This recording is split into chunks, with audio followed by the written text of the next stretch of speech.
Bismillahirrohmanirrohim. Alhamdulillah, assolatu vassalamu ala rasulillah, amma ba'd. Alloh taologa hamd va sanolar, payg'ambarimiz Muhammad alayhi salatu vassalomga durud, salom, salovatlarimiz bo'lsin. Assalomu alaykum va rahmatullohi va barakatuh. Muhtaram Oyna kanali obunachilari, aziz vatandoshlar, Allohga hamdlar bo'lsin.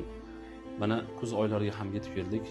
Alhamdulillah, bir necha yillardan beri otasi dunyodan o'tgan yetim bolajonlarimizga homiylar asosida g'amxo'rlik qilib kelamiz.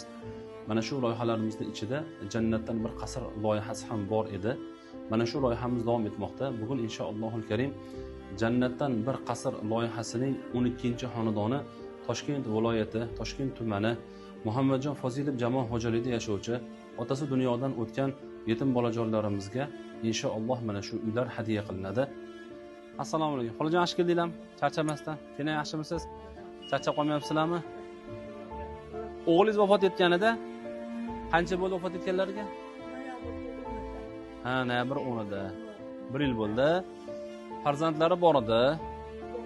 Yana bitta o'g'illari bor edi. Xo'p, yangi qurib bergan joyimiz yoqdimi? Ma'qulmi? Qulaymi? Yaxshimi? Rahmat. Alloh qabul qilsin. Amin, amin. Said Akbar, keling. Assalomu alaykum. Shu kalit sizga topshirib qo'yamiz. Muborak bo'lsin.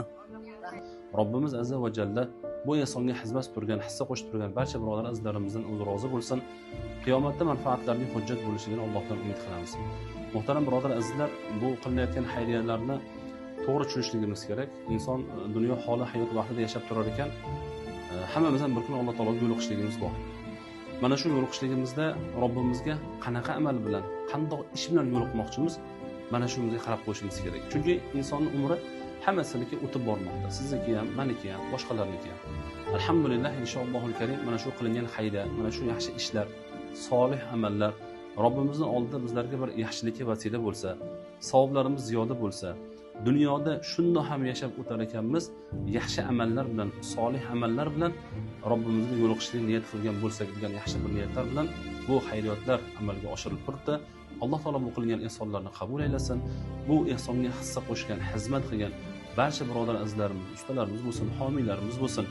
Payg'ambar alayhissalatu vassalom marhamat qilganlardek, kim bir yetimga yaxshilik qilsa, uni kafillikka olsa, qiyomat kunida men bilan mana shunday bo'ladi deganlar, inshaalloh hammalarimizni Nabiy alayhissalatu vassalom bilan jannatda birga bo'lishligimizni nasib va muvaffaq aylasin. Bu insonga xizmat qilgan, hissa qo'shgan barcha birodar azizlarimiz bu qilgan ishinglarni ko'ringlar, zavqlaninglar, rohatlaninglar. Alloh taolo hammamizga tavfiq va hidoyat, hammalarimizni Alloh taolo beruvchi qo'llardan, solih boylardan